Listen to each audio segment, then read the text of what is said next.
What is up, my friends? Happy Friday to you all. The weekend has officially begun. We are going to be back later on tonight. Of course, we'll watch along of the Reds' first pre-season game. Well, their first real pre-season game. The one that we actually get to have a look at.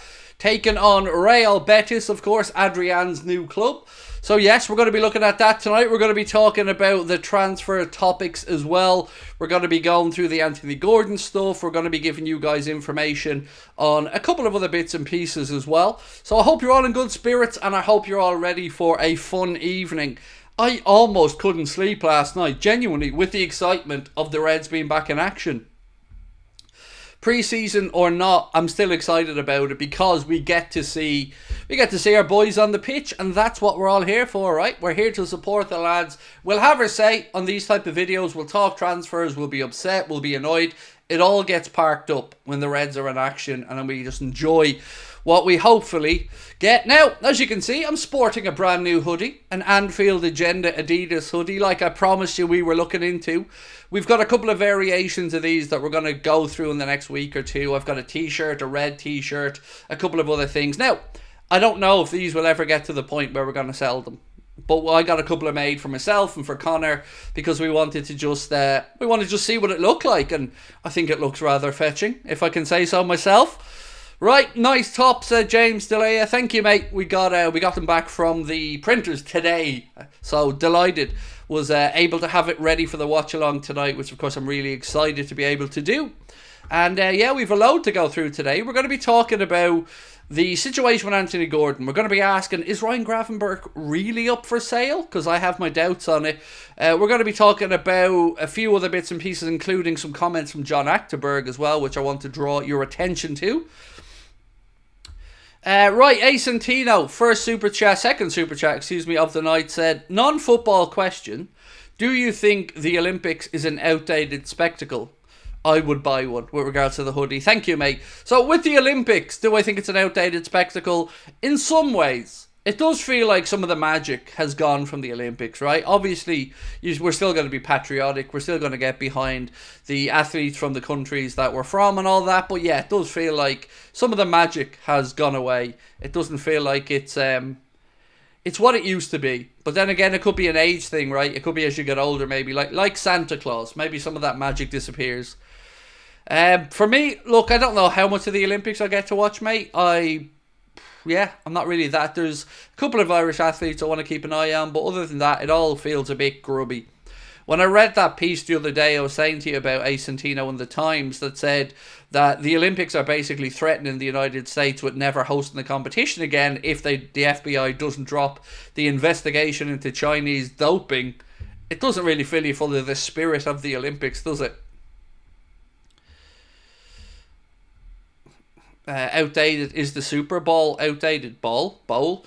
I think what he means is it's getting a little bit grubbier now. So at the Olympics now, it used to be all about amateur sport, right? And now they're giving out prize money for some events. So 50k for some of the winners and stuff like that. It does feel it's a little bit weird, if we're being honest with you. But each to their own. Some people will love the Olympics, and usually I'm an avid watcher, but this one, I don't know if I'm just so busy that I haven't had time to really think about the Olympics or not, but I'm here now to talk about the Reds. So let's get stuck into it. I want to draw your attention firstly to a comment from John Achterberg. So I did a video earlier on today, and I know when I do a video if I'm about to lose some subscribers or not. I know from the tone that I do the video in what's going to happen. And I was talking about FSG being cheap again. And people were coming at me talking about maybe this was just a good idea, this signing this kid for free from Bordeaux.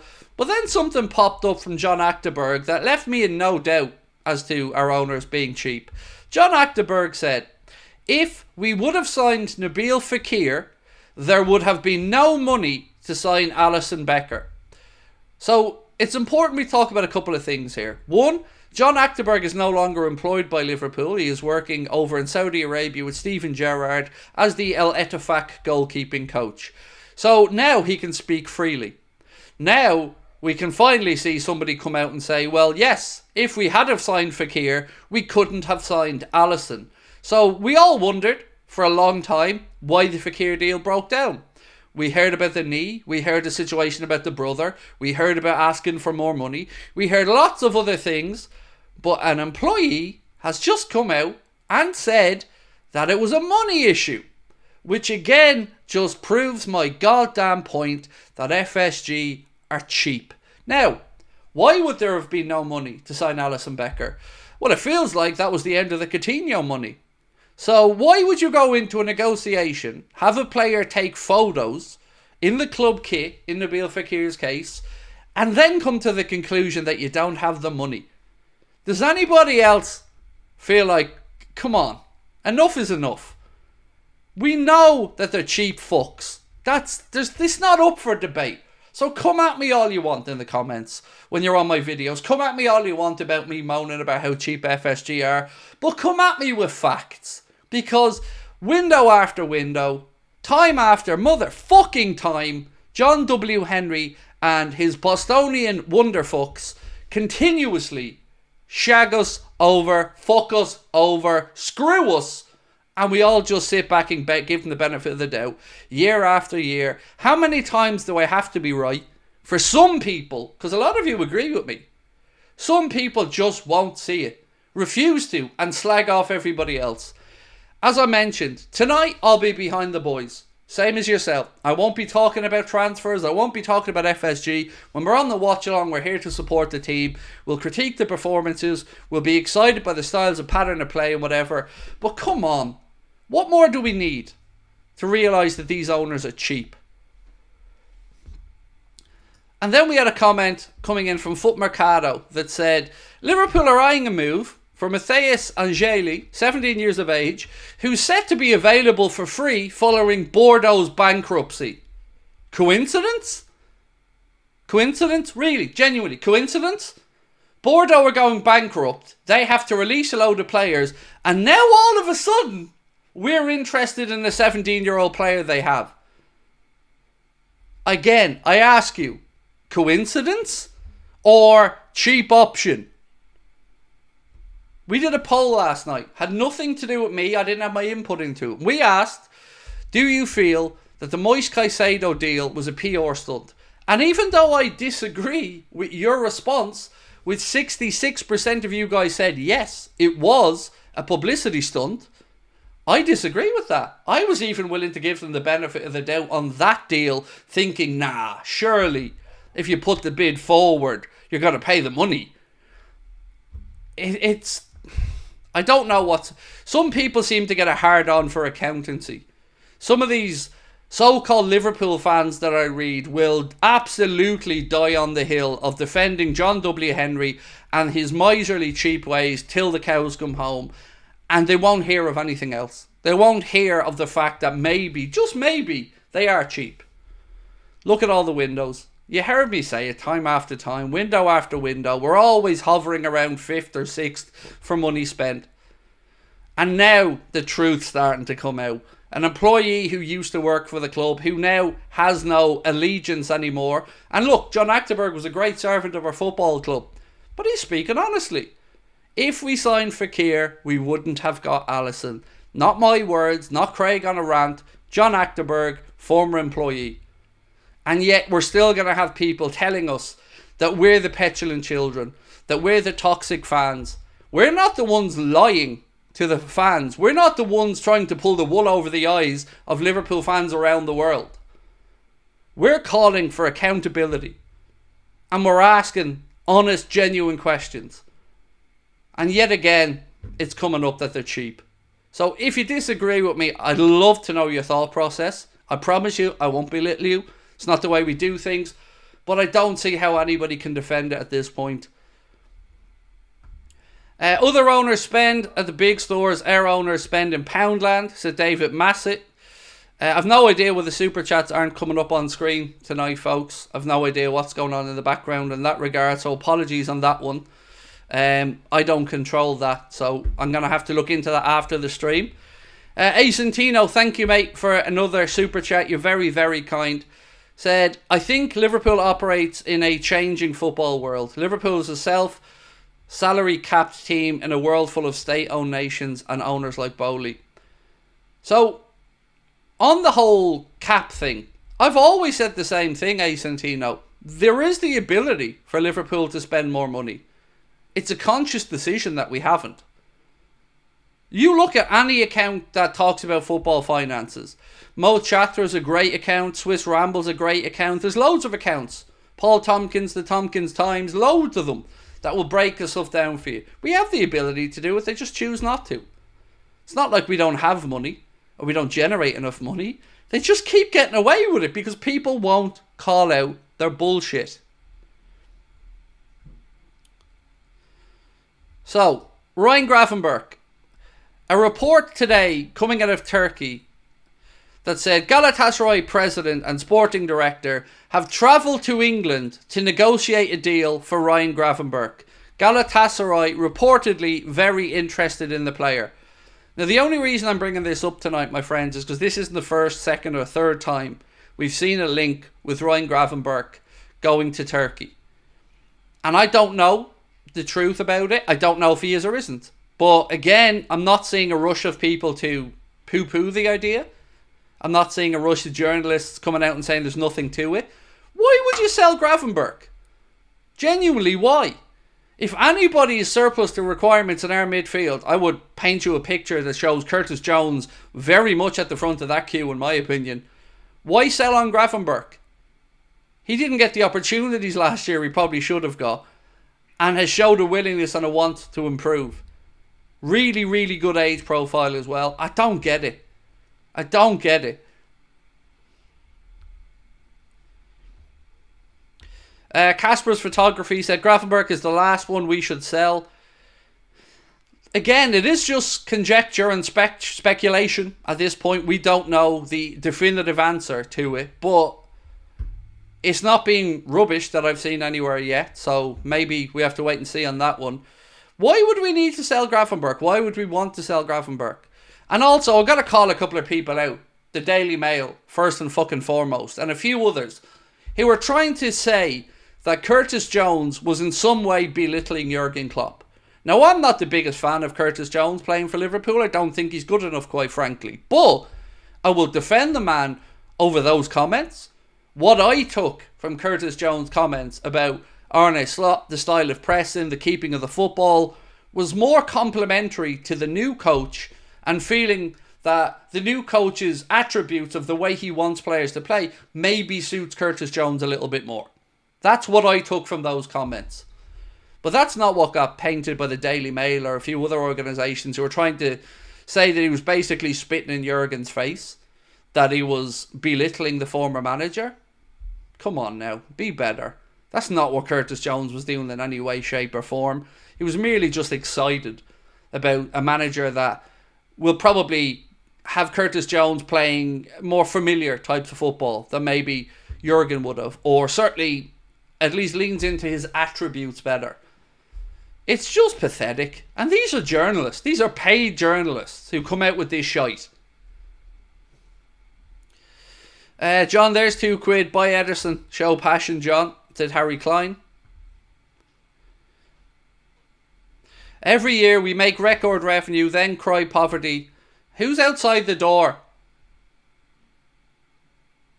In my house, it's a very weird fascination. Nobody does that until I start working it, and everybody wants to move around, bang things, come in and out, close gates. And it just destroys my focus.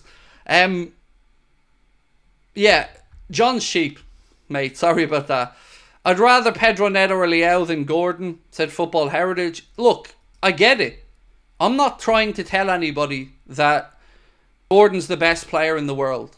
All I can do is report what I know or what we've been told. And I try to do it honestly. And look, he wouldn't be my first choice. He wouldn't. Nico Williams would be head and shoulders above Anthony Gordon for me. But he's the one that Liverpool are interested in. And he's the one that wants to come to Liverpool. So, I get it. I get people are maybe confused by it. And I'm not trying to sell you the vision, because it isn't my vision to sell. All I can do is tell you the interest in, or the interest we have in a player or not. And he really wants to play for Liverpool. And I think, and look, to be fair to a lot of you, I've seen the likes of Ace and Tino in the comments say, look, if he comes in, I'll get behind him. which is spot on. And I'll do the same, like any player that comes to the club. He wouldn't be my first choice either, but I can't lie to you. I can only tell you what we know. Late in, Craig, is there a watch along later? There is indeed, sir. We'll be live at about 11:45 for the watch along, my friend. North Red said, that's our ambition. Gordon, do me a favour. Really, I'm a little bit surprised by the strength of disappointment in the idea of Anthony Gordon. I didn't think he would provoke this much of a reaction from my fellow fans. As I said, I'm not trying to tell you he's the best player in the world, but I can understand the link to him. I can understand the homegrown aspect, local boy, progression, getting better season on season. But I'd like to know that if we signed him, at least we get behind him and give the kid a chance, right? That's all I can say. As I said, I'm not here to tell you that your opinions are wrong. Your opinions are, of course, valid, same as my own, but, you know, this is the guy that we're looked at, and this is the guy we're interested in. Sean said, Nico won't come, but Gordon's desperate to play. That's another factor, Sean. You're right, mate. Look, I think most of us here like the idea of Nico Williams. I know I certainly do. But you can only work with the players who want to be here. And if Anthony Gordon has shown a desire to come in, and I think that counts for a lot with me anyway, you know, that desire to want to play for Liverpool.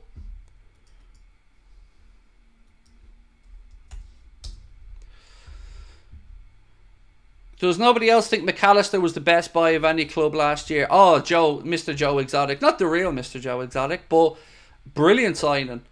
An absolute bargain. What was it, 38, 40 million quid, mate. Can't speak highly enough of that deal. Yeah, incredible piece of business.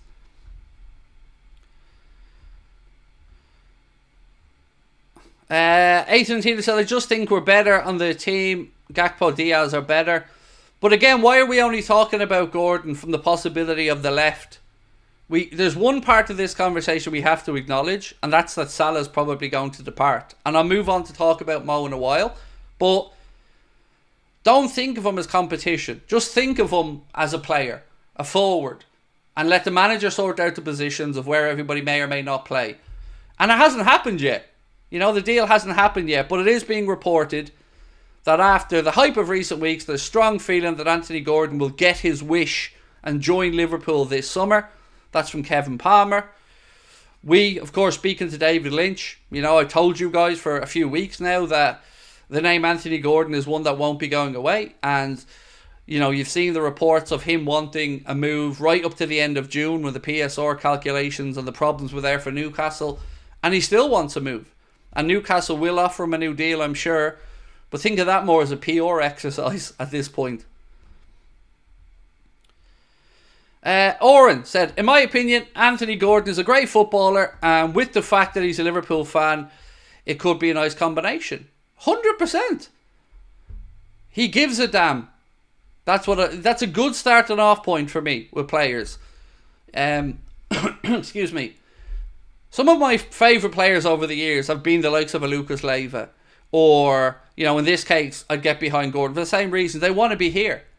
They know what it feels like, or what it's like to be at a club the size of Liverpool and want to wear the shirt. That's a good starting point.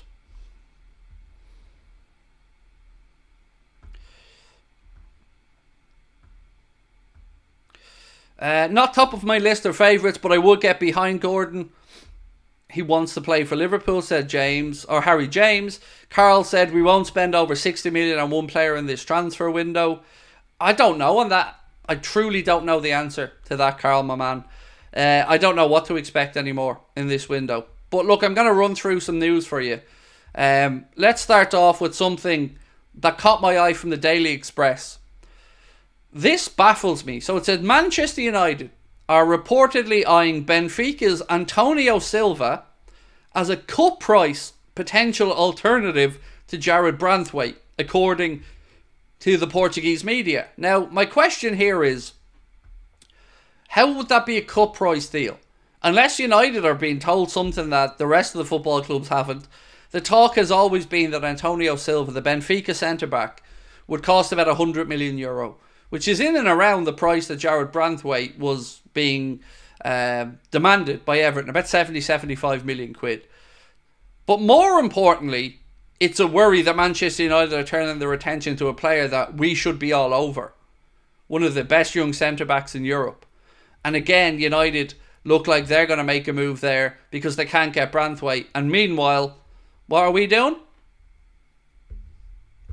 Not much. We're officially the only team in the Premier League not to sign somebody, said Sipsco. Yep, we are. Gimme Sport have said Mohamed Salah is reportedly considering a move away from Liverpool this summer. The Egyptian is contracted until the end of the season, and rumours are that he could leave before this window closes. I have to say, I would be astonished if Salah left in this window. Not because I don't think the club would take an offer. I don't think him and his agent would take an offer. Because, as when we spoke with David Lynch, as David reiterated, they're in for a huge payday. A massive signing on bonus and big wages. So I don't see in what world he would move away this summer. So I would say that story, I wouldn't put too much faith in it. I revisited something though. Do you remember earlier on in the summer, I did the thing on the Echo website where they gave us an option of everybody in the Liverpool squad to keep or sell. I'm going to give you the results of it now, a month or so after the window was opened. Harry said, I love Ryan, but was he the cheap option to Jude like Endo to Caicedo, and we only got them two players due to the sale of Hendo and Fabinho with no legs? Look, for me, Harry, I'd keep Gravenberch and I'd sell Curtis Jones in a heartbeat. But that's just a personal opinion. I hope there's nothing to the Gravenberch story, but there have been conversations where we've had here on the channel that a lot of us have wondered, would Michael Edwards have made some of the signings that perhaps we made last summer? And maybe he wouldn't. And maybe this is his way of clearing the deck of somebody he didn't think the underlying numbers meant Liverpool should have signed. I don't know. It is all just conjecture at the moment. I really don't know how strong that truth is. But I did revisit this guy. And you can do it on the Echo website yourself, by the way. You go in and you'll see a piece and it's just keep or sell, keep or sell. So you go down through the whole Liverpool squad, you press keep or you press sell. And then at the end of it, it gives you out a readout of what everybody has voted for. So the players at the very top of the list that Liverpool fans have absolutely no interest in entertaining any deals for to sell. Alexis McAllister, 97.5% of Liverpool fans that voted said that they would want to keep Alexis. Second on the list was Connor Bradley at just under 95%. Harvey Elliott, same, just under 95%. Trent Alexander-Arnold came in at just under 94%. Szoboszlai 93%. Alisson 92%. But to go down to the other end of the spectrum, Mohamed Salah's position has improved slightly. At the start of the summer when we looked at this, it was about 53% of people that would keep Mohamed Salah. Now it's at 58% of the Liverpool fan base. But the three players who are in the red, shall we say, are in the negative side. Fabio Carvalho, 44.8% of Liverpool fans would keep him, meaning nearly 55% would like to sell Carvalho. Costas, similar position, even worse actually. 2/3 of Liverpool fans want to sell Costas, only 1/3, 33.1% want to keep him. And Sepp van den Berg at 29.5%. So pretty much 70% of the Liverpool fan base would like to sell them. So they're the ones at the bottom of the pile. Carvalho caught me by surprise a little bit. I didn't think there would be more people that wanted to sell Fabio Carvalho than give him a chance this season, but it is what it is, as I've mentioned. Can we afford Musiala and Arda Güler? Well, I don't think Musiala's for sale. I think that would be problem number one there, Assad. I'd love him, mate, by the way. And thank you for your super chat and welcome in. I'd love him. I really would. I think every single person in our chat here would love a bit of Jamal Musiala because he's an incredible player. So, can we afford them? Well, I'm going to say no, but that's just because I've not seen FSG go that big without a major sale. And you're probably talking €150 million for Jamal Musiala. And Arda Güler, I don't know what the situation is there regarding his future at Madrid, to be honest. I don't really know enough. We had been linked with a loan move, but it's gone quiet. Mo Salah said, Curtis Jones will have a big season, surprise us all because he looks ready in the press conference. Look, I'm open to it, mate. I'm not writing the dude off. I just don't think... I don't think he's going to make it longer term because of the injury concerns. And I just don't see him being good enough consistently, personally. But I'm going to get behind him like everybody else. Whoever wears the red shirt, they've got my support. I'll critique their performances. I'll credit them where due. I'm just giving an honest appraisal of what I see, and I would sell Jones.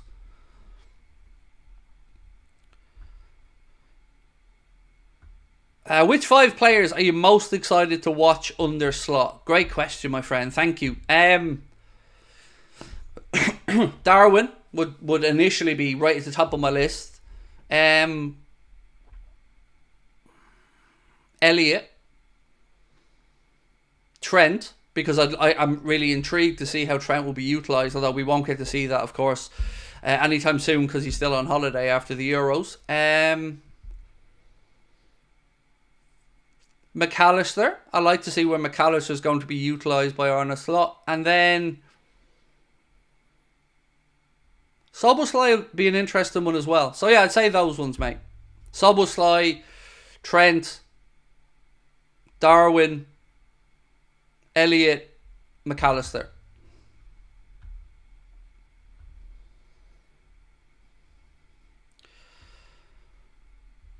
Liverpool to thrive to a 4-0 win, slot ball and fun throttle. Do you know what? Genuinely, I'm so excited to just watch football tonight with you all again.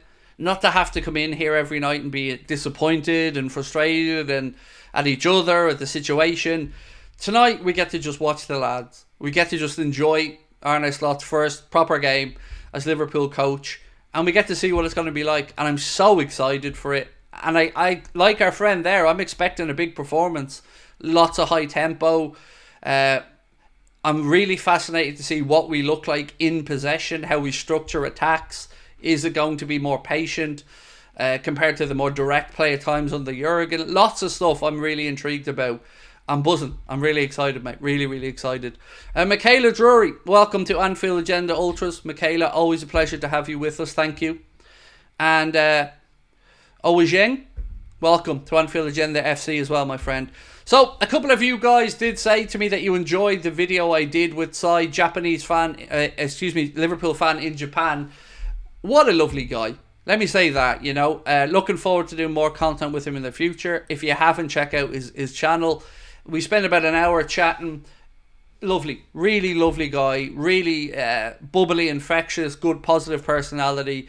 Very articulate, knowledgeable guy as well. Can't speak highly enough of him. And another great addition to the Liverpool fan content community.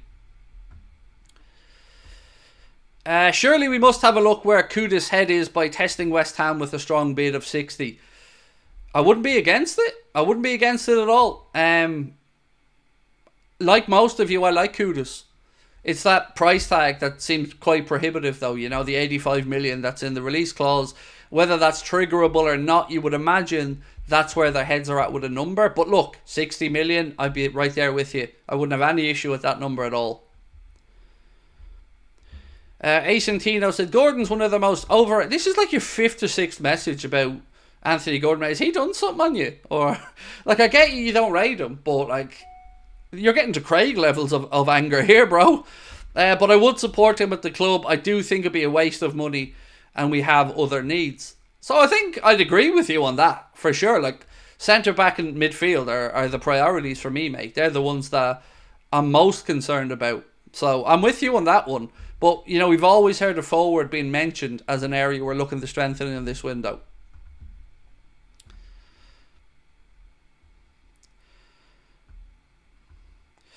Best ever, Craig. Please do more of them. Look, I am trying to introduce, like, you'll see David Lynch a lot more on the channel over the course of the next year or so as we get to obviously get to know David a little bit more. I really like the guy as a fella and as a journalist. I like David Lynch. I think he's He'd be a great regular addition to our content here if we can get David on once a week or once a fortnight. Even outside of transfer windows, I really would love to have him involved a little bit more. We've got Jack on the podcast as well. We do have some stuff we're going to try to figure out, obviously, and some more collaborations and stuff like that with the likes of Sai and a few others.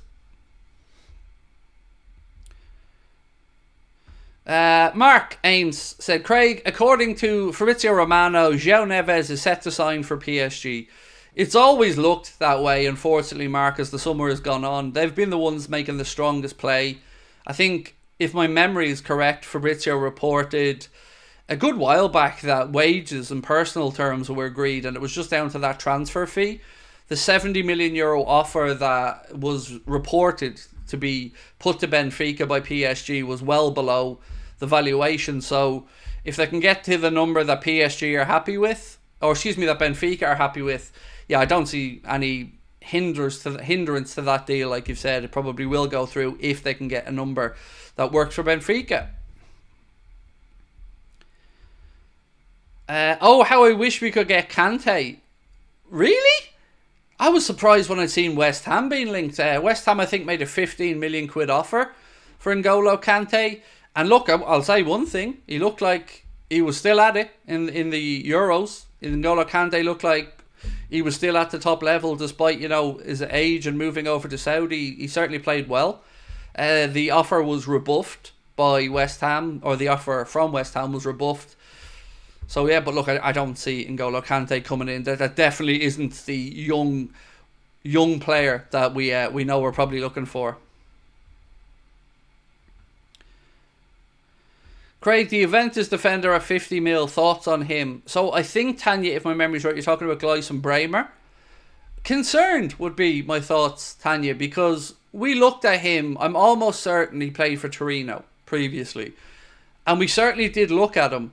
But my question would be this: in a window where Juventus are clearly looking to bring in defenders, so they've sold off the kid they are selling off the kid to Bournemouth, the guy Dean Huijsen, and they look like they're bringing in some players. I don't know why they're selling them or why they'd be open to selling them. It feels to me more like this is coming from the Italian side. I've not heard the name mentioned amongst any of the British journalists, really. I've seen a couple of reports, but they all seem to stem from Italy.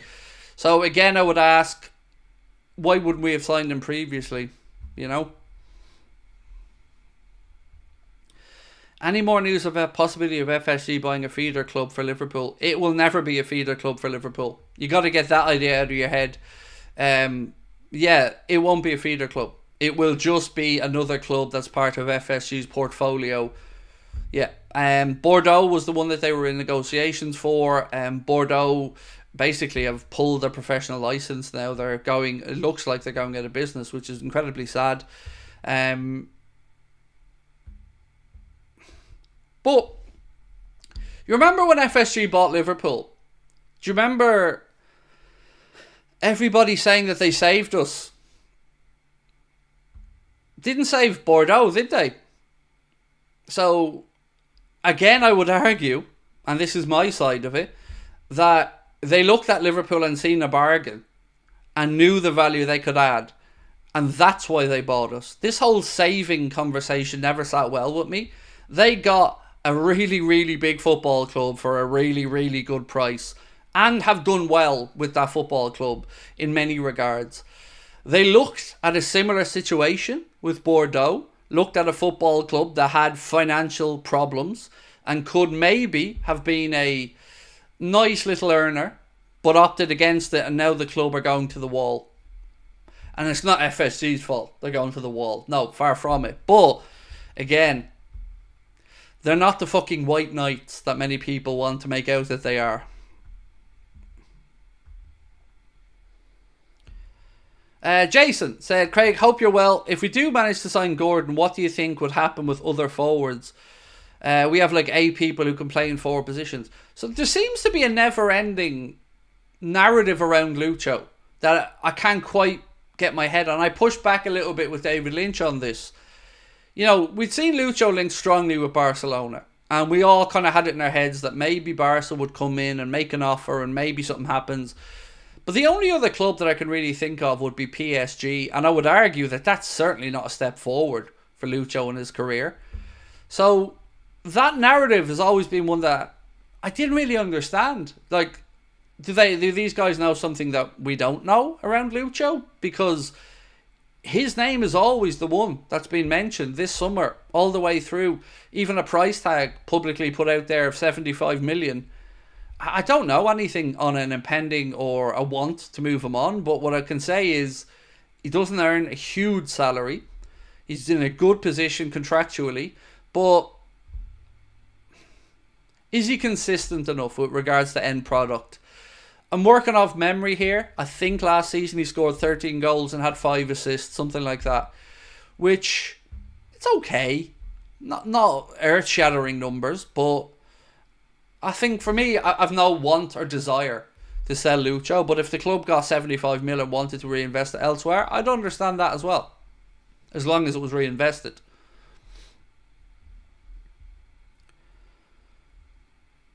Craig, how are we supposed to scout top talent before they move big when we have standards like 150 senior appearances and under 24?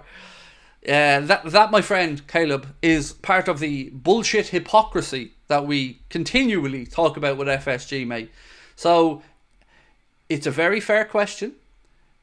It's a very sensible question. And again, it's one that doesn't really scream to signing youthful generational talent, does it? When you've made such a good, clear point like that. The Euro thing still baffles me. I think, again, the owners have shown their true colours there. Potential to buy him if Real Madrid didn't want to move ahead with the deal. And now what we're getting is a narrative that, well, us and Real Madrid are both geniuses. You know, us and Real Madrid both looked at it and thought, didn't want to. Little difference is they've just signed Bellingham and Mbappe, so can kind of understand maybe why they have to be a bit more financially prudent at the minute. You know, when you're bringing in Endrick and you've got Kylian Mbappe and Jude Bellingham arriving as well over the last 12 months, I can see why maybe they wouldn't want to commit the money immediately and would like him on a free. But for us, we were lied to again. Told that Liverpool would be there if there was any indication that he wouldn't sign for Real. And then all of a sudden, the excuses came out. And I did push back a little bit because I think myself and David Lynch see this a little bit differently. I disagree on the valuation being too much because to me, as a Liverpool fan, I don't give a shit how long he has left on his Lille contract. It's more important to me what he could do at Liverpool. So I looked at it and thought, 60 million euro for a really talented 18-year-old kid, that seems like value to me. And even if we had to make him slowly progress into the first team. Now, where we couldn't give assurances would have been on first team football and minutes. And the wages, look, you can argue with United fans about this, somewhere between 115 and 150 grand a week. That also is a lot of money. But you don't get generational talent for cheap. Usually when somebody's a generational talent, they're fairly aware of their own capabilities. They're fairly aware how good they are. And I would point to the contract given to Saka at Arsenal as an example of a youngster who everybody knows is a good youngster getting a big payday. So 100, 150 grand a week for a centre-back that could have been a solution. Long term and medium term, it just feels to me like more excuse making.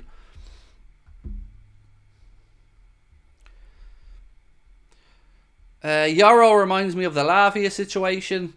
There's been lots of situations where we haven't quite done something and then a cheaper alternative, and that part never ceases to amaze me. When's the last time we didn't sign a player and we went out and signed a more expensive player? So let's say we were in for a midfielder, that deal breaks down, and then we go sign a more expensive midfielder. I don't remember that happening much. Is Costas staying?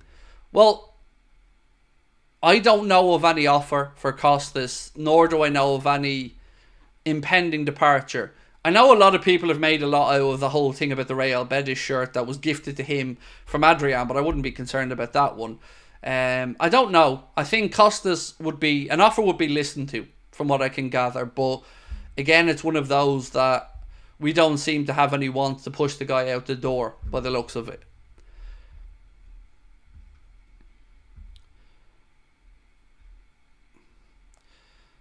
Finley, how are we, sir? Said, hey Craig, my new song came out earlier, so pretty happy with that. How's your week been? Well, firstly, mate, let's rewind back a little bit, bro. Give us your song name. You know, you released your first song. We want to be there to support you. So feel free to put it into the chat and let us know, because we want to, you know, people want to have a listen. We want to support you. Back at pre-season with my team, so absolutely dead. Can't wait for tonight. Much love, and you'll never walk alone. Well, thank you, mate, as always, for your support. And as I said, we want to support you as well. So let us know. Are we selling Salah? Reports are conflicting, Maxi. I don't see a world where Liverpool... No, let me rephrase that. I want to answer your question correctly, mate. I don't see a world where Mohamed Salah and Rami Abbas accept being sold this summer. It's being reported that there is an opportunity that he might go. I think the best case scenario is he leaves at the end of the season for us. I don't see an extension being likely at the numbers that will be involved. And remember, Michael Edwards was brought in to remove the emotion from some of the decision-making process. So it seems that he's going to go for free. That's what I expect to happen. Which will round us up to another player who's left the club for nothing. And then they'll have the cheek to tell us that we have no money. Tinsay, thank you for your super chat, but you didn't put a comment in, my friend.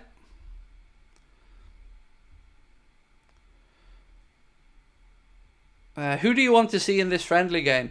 So I would imagine what we might see is kind of 3 different teams, or nearly 3 different teams. So we might see some guys get 45 and other guys get 30.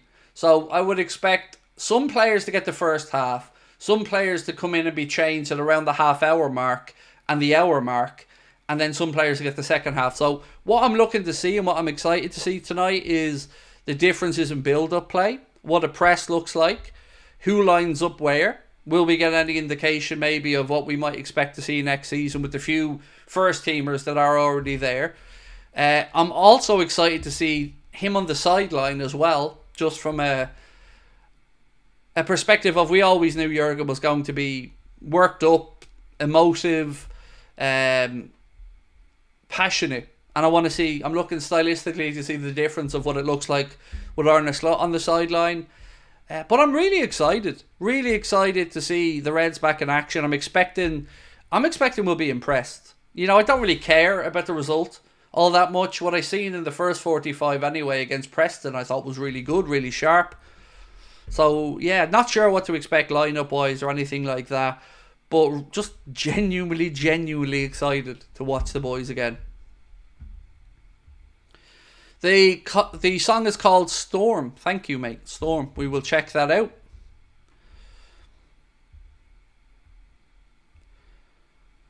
out. Song's called Storm. Can I put it in server? Of course. You throw a link into it, mate. If not, then we'll get the link for you and put it in somehow. But, mate, you can share your work with our community. Of course you can. That's what family's all for, bro. Is that Anfield Agenda Adidas merch? So I guess yes and no. So what I did was I bought some t-shirts. So I bought a few red Adidas t-shirts, a few black Adidas t-shirts, and this hoodie, and sent them off to the printer to get embroidered, just to see what they'd look like. I don't know if they'll ever get to be sold, because quite frankly, I have expensive tastes, and they're not cheap to produce. So I doubt it. Considering the feedback from the mug prices the other day, I very much doubt that people will be willing to pay even the cost. Like, as an example, full disclosure, this hoodie, to me, just for me to be sitting here wearing this hoodie now, cost me €58. Just for me sitting here wearing this now, cost €58. The t-shirts, depending on which one, cost me between 40 and €30 because there's two different styles of t-shirt. But on the mugs we do have good news. I can get the mugs out for sale for about £12, give or take, or about 14ish euro plus postage. So that I hope we're able to do soon. I'm going to put in an order for, I don't know, 100 mugs, something like that, when I come back from the shows over in the UK. So we will get those available to buy if anybody's interested. I'm not sure if you've seen the mugs or not. Some of you have, some of you haven't. But we can get them out at about £12 there or thereabouts.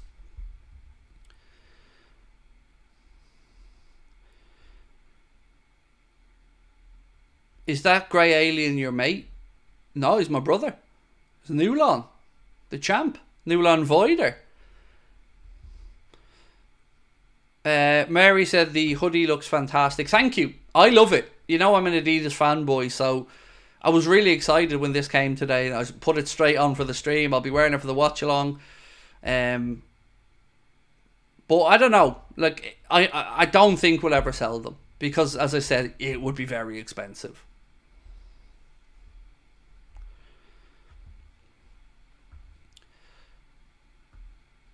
FSG won't be able to afford that either. I did this more for me, in all honesty, just to have some embroidered stuff, some branded stuff, just for shows and that. So yeah.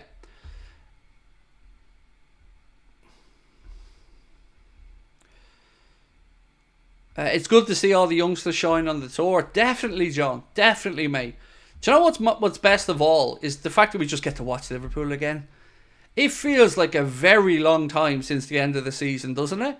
And we have had the Euros and the Copa America and some other stuff to keep us going, but it isn't Liverpool. So I'm really, really hyped for tonight to be watching the Reds again.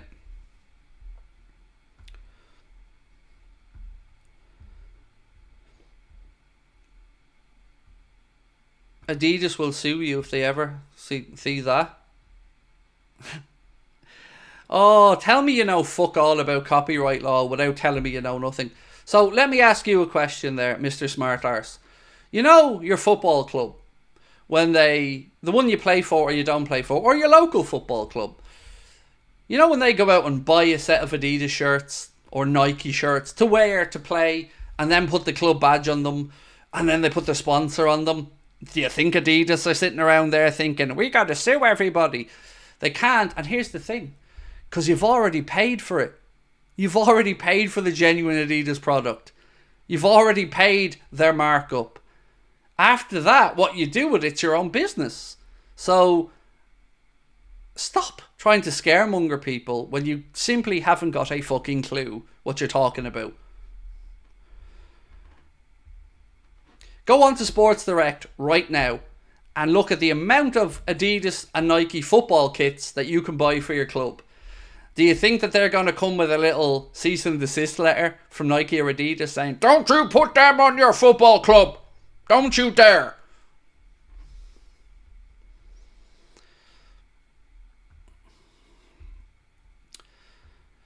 Can't wait to watch the game tonight and follow you, mate. You're so underrated. Keep speaking your mind and we'll follow you. 2 million plus subscribers. Thank you, mate. Look,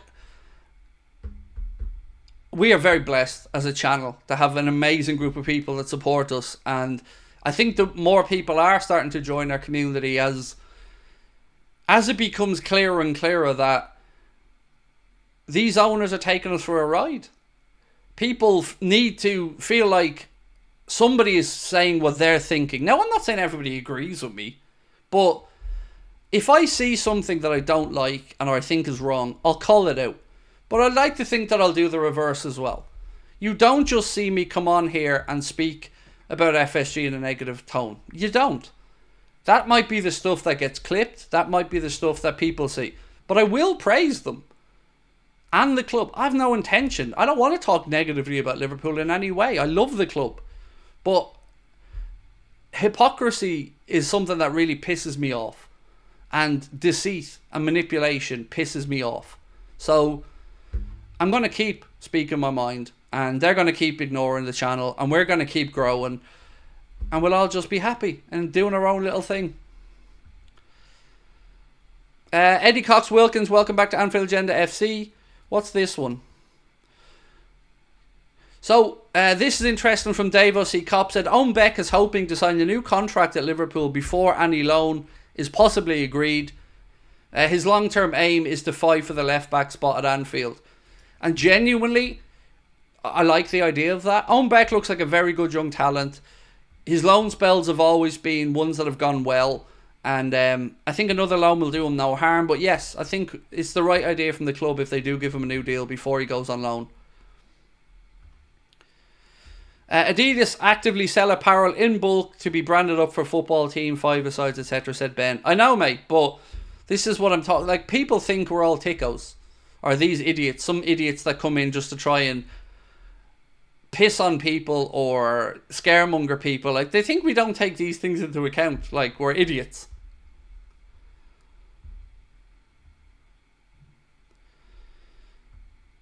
Nice to watch Liverpool at a reasonable time as a Yank, said Nick. Now, you said Yank there, Nick, not me. But this is peak Craig time, mate. You know, all of our viewers know I'm a nighttime person, like, so this is peak me. I'm dying for this. I can't wait.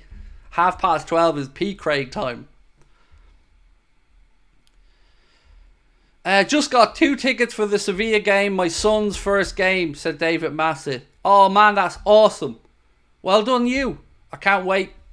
Can't wait, mate. I can't wait for you to come and tell us what it's like for your son, first game. Haven't had the pleasure yet of bringing my young lad over to a Liverpool game. I will do it soon. My daughter went around Lucas's age now. Circa went to her first game at 12. It was a 2-1 win over Sunderland. But I'm delighted for you, mate. That's awesome. And I hope that your young lad enjoys it. I've no doubt that he will. And do let us know how he gets on, mate. That's brilliant news. Phil Cox said Ian Rush's nephew. Yes, Owen Beck is indeed Ian Rush's. Is it nephew or great nephew? I'm not sure. But either way, you are spot on. Comes from good stock there. And by all accounts, when he's been on loan, really good reports come back as well from Owen Beck's performances. Cam said, no, we're not offended by the term yank, at least not me. What if I called you a septic? Would you be offended then? I like to try and see where people's buttons are. So the term septic, obviously, septic tank, yank. That's the kind of slang term. I just think if he was American, to be honest, I wouldn't even, the term yank wouldn't be one that I'd, unless I'm talking about me knob. The phrase yank doesn't really come out of my mouth.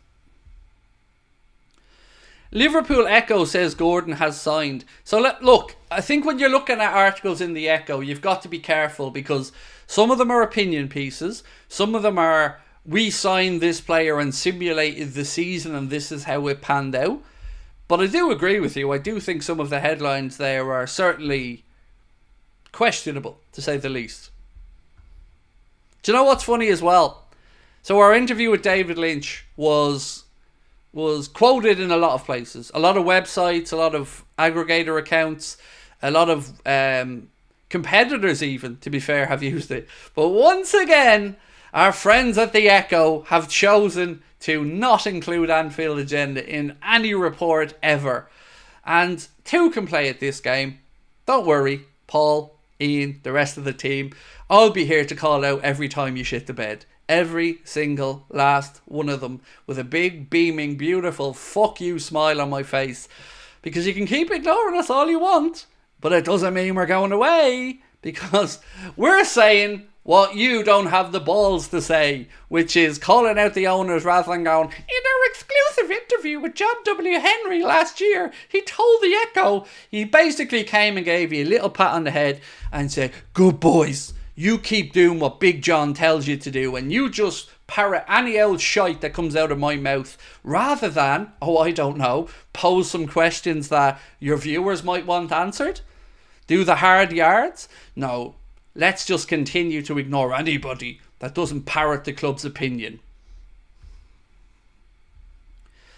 Liverpool and many Premier League clubs have a massive following in South Africa. Do you think a pre-season tour to South Africa is a future possibility? Maybe. like, I agree with you. What I've noticed, Bradley, is if we go down through our demographics, mate, of people who watch Anfield Agenda, you're right up there. All the time, South Africa consistently in the top 5 for us for viewership. And I would imagine it's something similar with the club. Yeah, I would imagine maybe someday. I guess I don't know the economic side of things over there. For example, I remember I bought a Liverpool shirt for a girl that used to be on one of our podcasts that lived in South Africa. And even getting it sent to South Africa was really difficult. Between getting it in through customs to delivered to the person's house and stuff. And I ordered it directly from the club. And to be fair to the club on this one, they did work with us to try and make the process as easy as possible to get it to South Africa. And it was probably 6 years ago. But I hope so.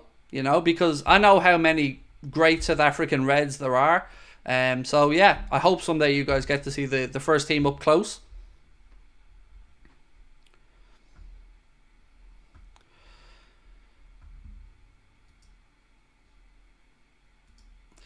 There's no Gordon update anywhere. What you're missing out on here, mate, is that just between us, we were the update. And there is many updates, mate. For firstly, let me read you out something from Kevin Palmer. After all the hype of recent weeks, there's a strong feeling that Anthony Gordon will get his wish and join Liverpool this summer. I spoke with David Lynch on the channel and the podcast the other day, and again, we you could see, watch it for yourself. He didn't come out and say Liverpool will sign Anthony Gordon because I wouldn't put him in that position. But there's definitely an acceptance that this deal has legs. Whether it's this summer or next summer, I've told you all summer, give me my credit on this, that there's something to this and it won't go away. And yeah, here we are and the story's still going. Now, Ivan, and I've got to say, I have a soft spot for Ivan Schwackhoff because he's always been very nice to us. Ivan said, being told by a Newcastle source, that Anthony Gordon is close to handing in a transfer request. Now, I don't know whether that is true or not true. I haven't got a clue. But the narrative that Anthony Gordon is just going to willingly sign a new deal and stay at Newcastle, I think is a falsehood.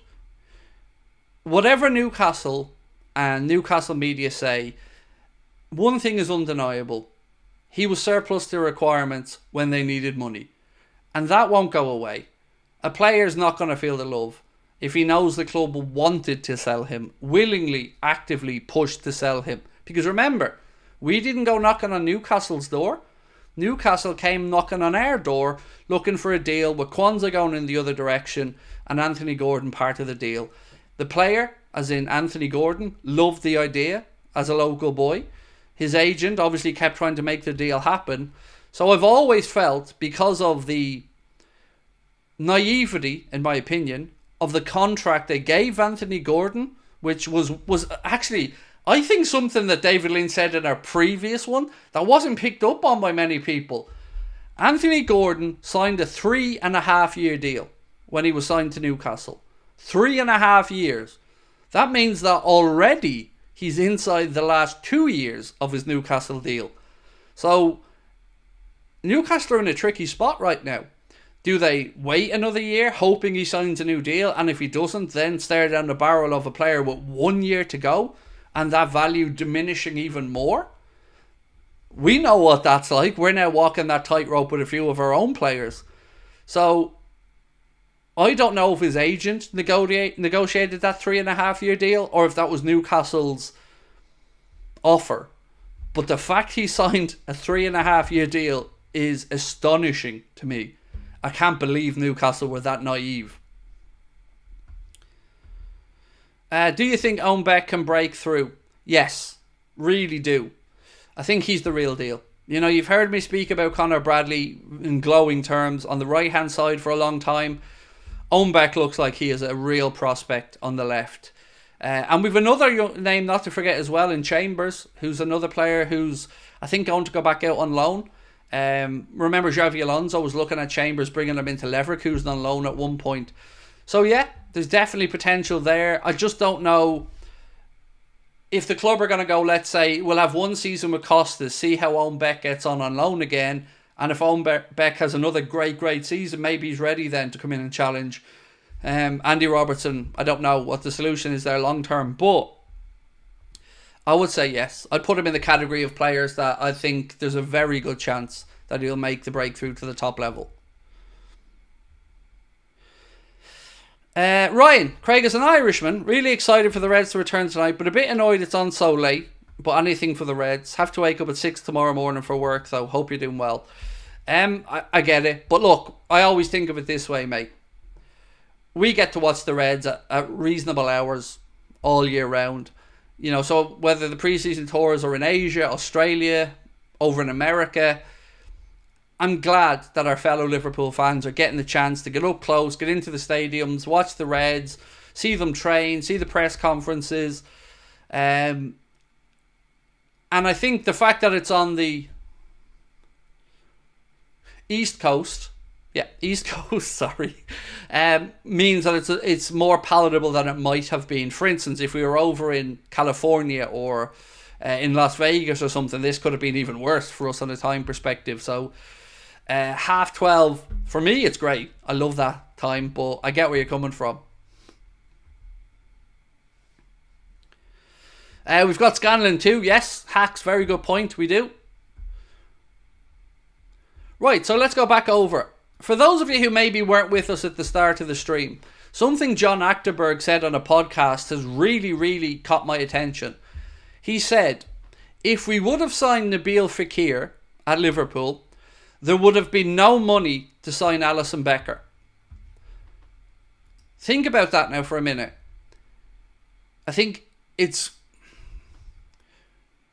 pretty universally agreed that we used a chunk of the Coutinho money for the Virgil and Alisson deals. They were in different windows, but I think there's an acceptance that the money was utilised for that. And the Nabil Fekir deal got to the stage of him having his photos taken in Liverpool training gear and doing the photo shoot. Those photos were leaked at the time. You can still find them now. So to hear from John Achterberg, who now works with El Ettifaq over in Saudi Arabia, Steven Gerrard's goalkeeping coach over there, to hear him come out and say that, it should leave Liverpool fans in no doubts about the type of owners we have. For a couple of reasons. One, why would you go that deep into a negotiation if you had no intention of following it through? Why would you make the player come in, do all the media stuff, and then use the money as the excuse, as the reason not to do it? And now he's come out and said we wouldn't have signed Ali if we signed Fekir. If that doesn't tell you what these owners are really like, I don't know what will. But I can follow that up for you. A report coming from Foot Mercado in France said Liverpool are eyeing a move for Matthias Angelet, 17 years of age, and this is the kicker, who's set to be available for free following Bordeaux's bankruptcy. Now, I'm going to ask you guys a very honest question. Before the bankruptcy, before the collapse of Bordeaux in the last couple of weeks, did any of you see anywhere ever Liverpool linked to this guy? Anywhere? I didn't. I didn't see a journalist talk about it. Haven't heard a journalist talk about it. But the big bold word of free, it's John's favourite word. Opportunistic, cheap, free. Now all of a sudden we're interested. Now all of a sudden we're there. Now, is it a coincidence? Maybe there's a couple of players there on a bargain. But you know.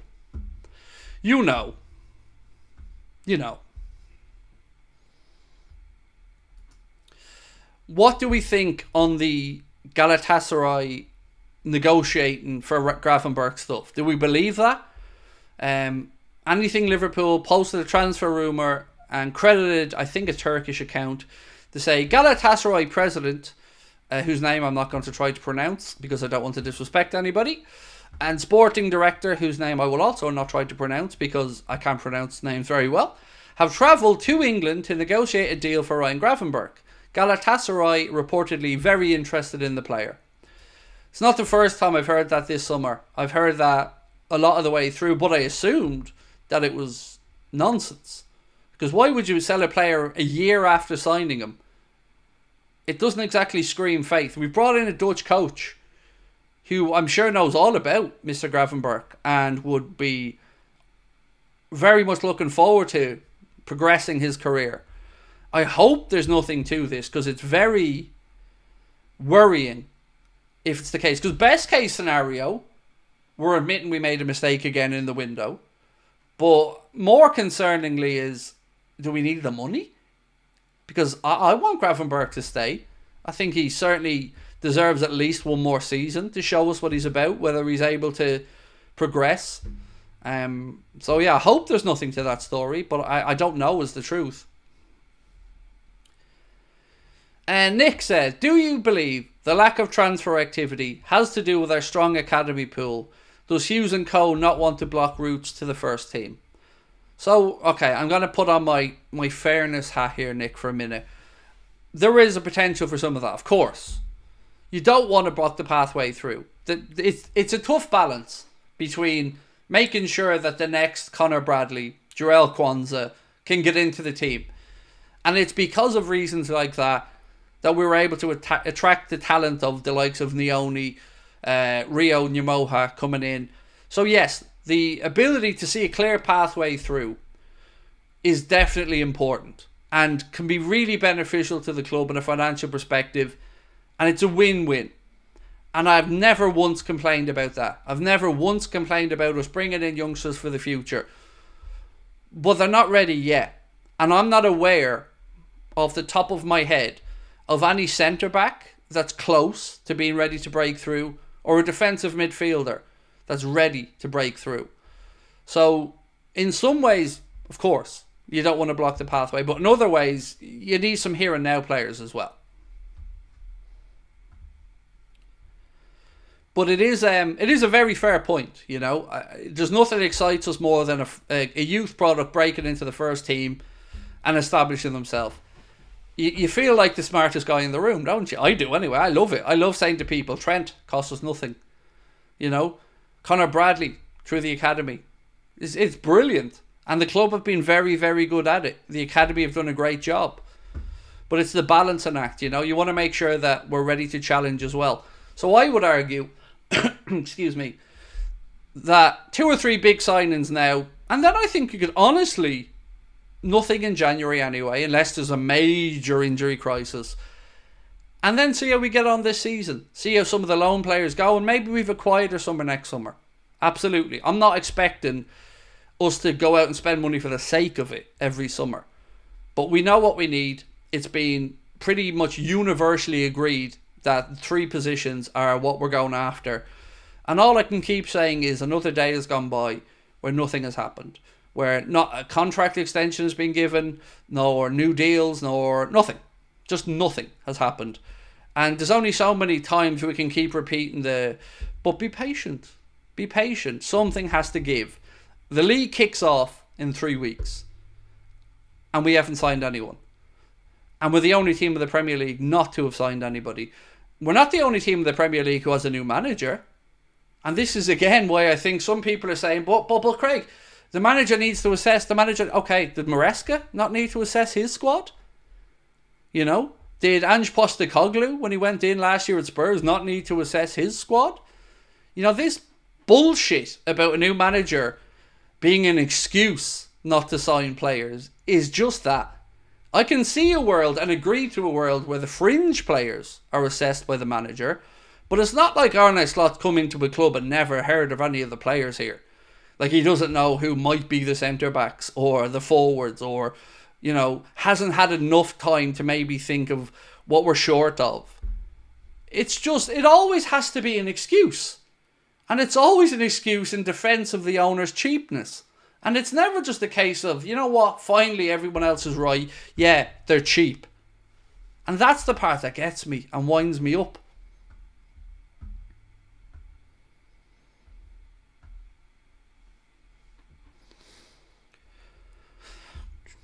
The main difference between the good teams and the less good teams are not usually signings, it's good coaching. Yeah and no. Of course, coaching is important. But look back historically on transfer spends and see who wins league titles.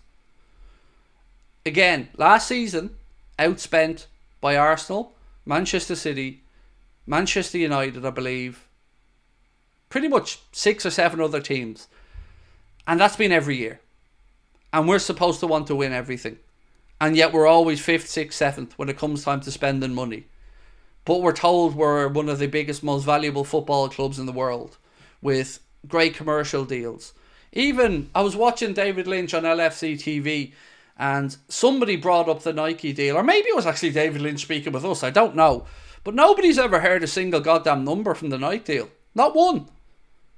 We were told about LeBron and Drizzy, and we were told about Serena Williams, and we were pitched this idea of, what a great deal this was. 30 million quid up front and then 20% of Liverpool branded merchandise moving on. This could be in the 70 million bracket for Liverpool. Not fucking once have you seen the number. Not once have you seen how much it's actually been worth to Liverpool. Coincidence? I think not.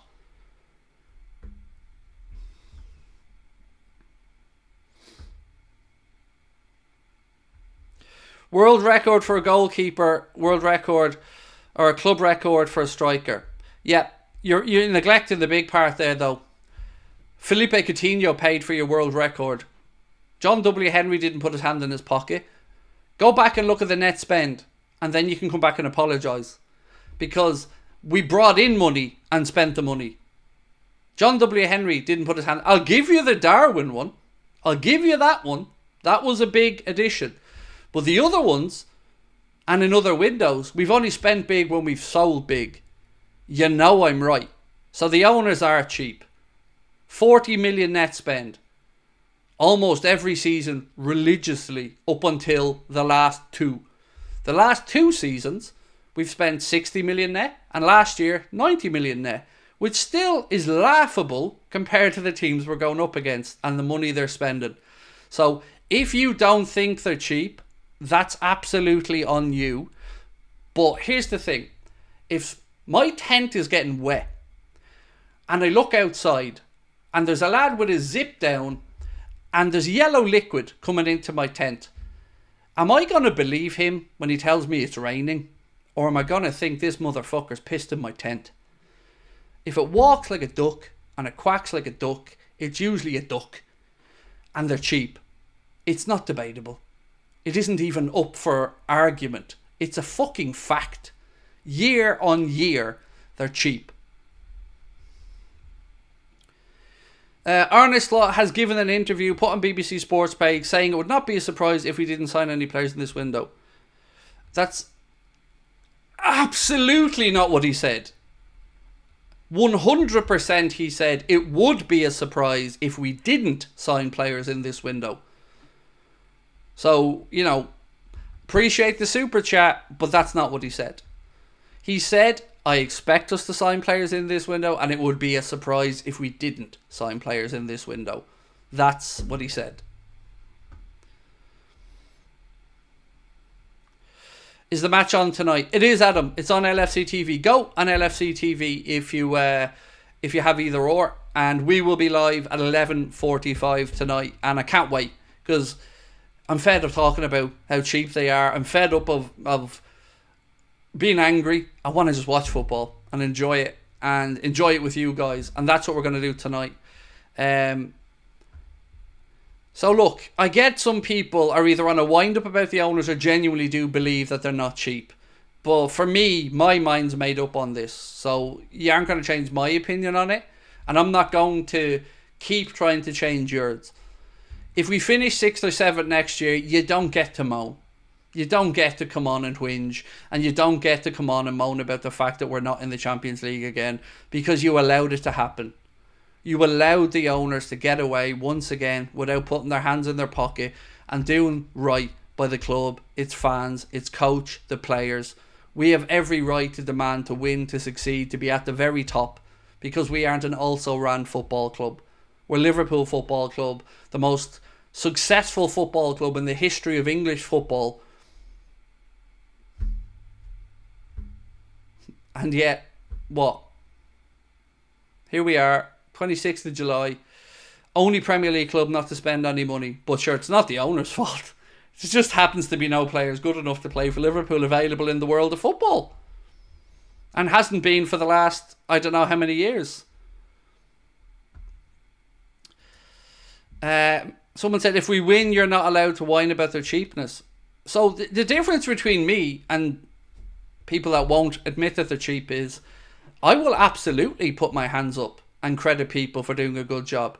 I have a history of coming on here and admitting when I'm wrong. It doesn't bother me in the slightest, bro. And if the owners do happen to win a trophy this year by not spending money, this is a real question. The fuck is that anything to do with them anyway? You know? Appointing a new manager and him coaching a team to win trophies all of a sudden becomes the owners being geniuses and not cheap. I don't think they correlate really there, mate, in my head anyway.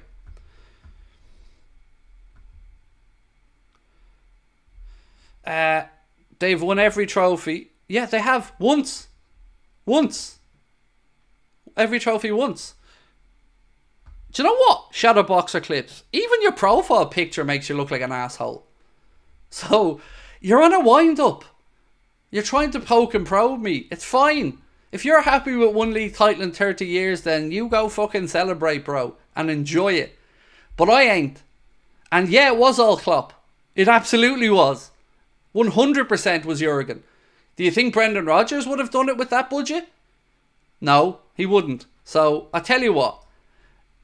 There are some channels that I think you'll prefer far more than mine. Because obviously we're not simpatico on this subject, bro. And that's okay. I'm not here to curse and swear at you because I don't know you as a person. But I'm also not here to listen to you continuously poke and probe me when I know you're on a wind-up. So you do you. You go enjoy whatever it is you want to enjoy. Have a happy life and thank you for supporting the greatest football club on the planet. But no, mate, they're cheap. And I'm going to die on that hill.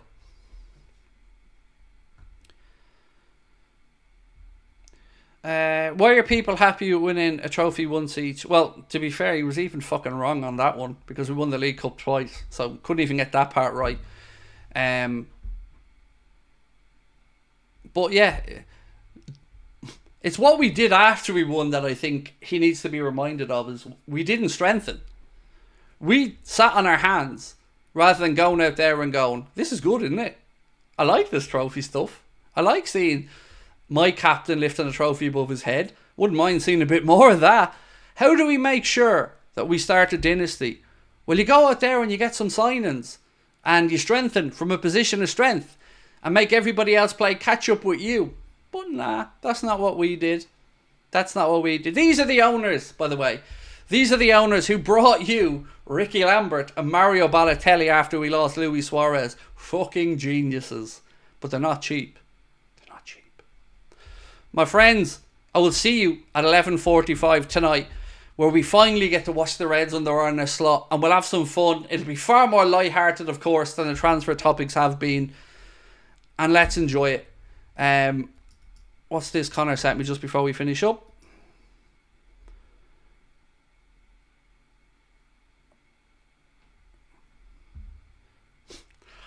So, somebody said, Curtis Shaw said, we go into a club in LA.